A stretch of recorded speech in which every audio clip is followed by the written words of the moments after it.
4D simulations are very helpful in that they point out critical phases of construction and potential schedule conflicts or risks. We'll first need to have a proper schedule. Let's examine the components making up our simple schedule in CSV format. We have columns containing the tasks or activity title and the expected start and end dates. The precedence numbers indicate dependency, but those are already reflected as well in the dates.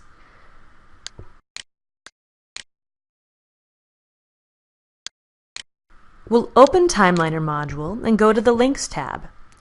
Right-click under the Name column and choose Add Link. Here we get an idea of the file formats that Navisworks supports, such as Microsoft Project, Primavera, and of course CSV. Let's select CSV. Navigate to our schedule file, and a field selector dialog appears, asking us to map the columns of our schedule properly to the Timeliner columns. Timeliner correctly interpreted our fields, most importantly title and start and end dates. We can also choose to import another field, but for our purposes now, this is enough. In the Name column, right-click the new link and select Rebuild Task Hierarchy from Link. Now let's go to the Tasks tab, where all of our recently imported data is displayed. Our next objective is to tie model elements to these tasks through this Attach column. This is where search and selection sets will allow us to group elements that belong to the same task. Let's take a look at what new sets we need to define in order to accomplish the 4D simulation. As we can imagine, construction occurs by level, so we will be defining sets not only by element type, but also by level. Let's define a set for the lower level retaining walls.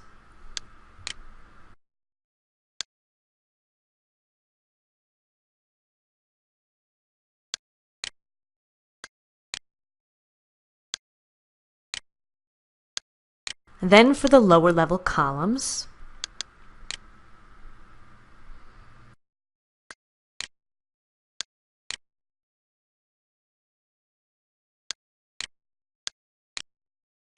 We'll now group the exterior walls by level. We have to perform the Find Items from within a scene view displaying the architectural shell. We can search on stucco and from the level selected in the selection tree. Let's first try this for level 1, and we'll update this set. Now the exterior walls on level 2, etc. And in so doing, we very quickly can associate model elements to schedule tasks.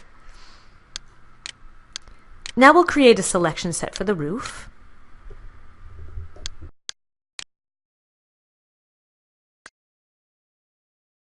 Here in this sheet, we laid out the suggested search criteria that will find the appropriate elements for the entire schedule and the selection from which you should search. This will be handy for when you're completing the 4D simulation in your own exercise.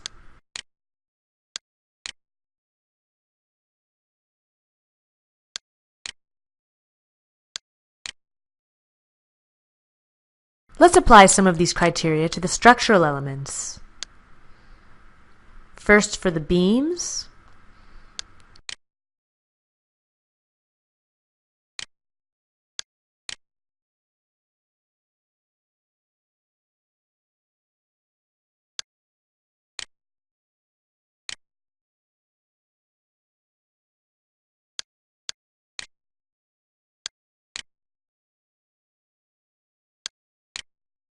And now for the shear walls.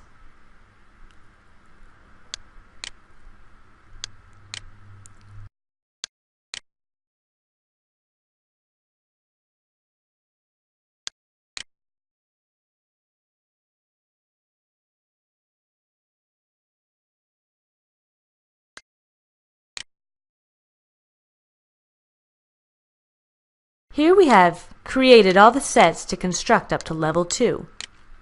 Let's scroll through to confirm that we in fact captured the elements to the sets that we expected.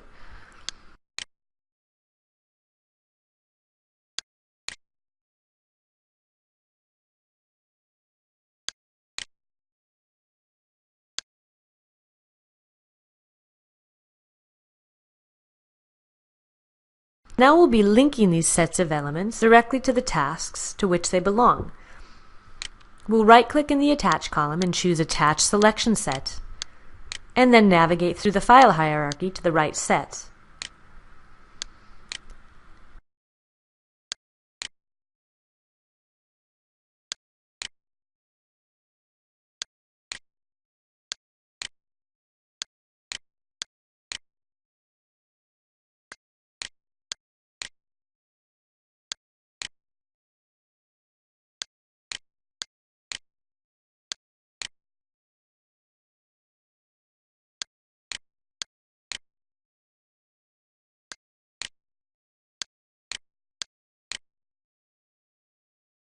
For each task, we need to define a phase type. There are 3 predefined activity types: construction, demolition, and temporary. Users can define new ones as well.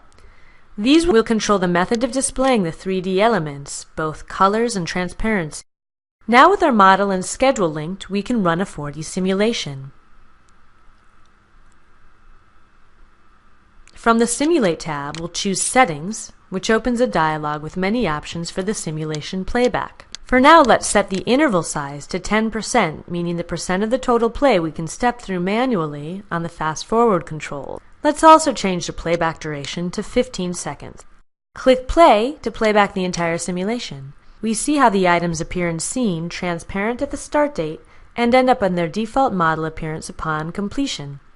This was according to the settings in the Configure tab. There's also a timeline from the start to end of the project, which allows us to see still shots mid-construction at any point in the project.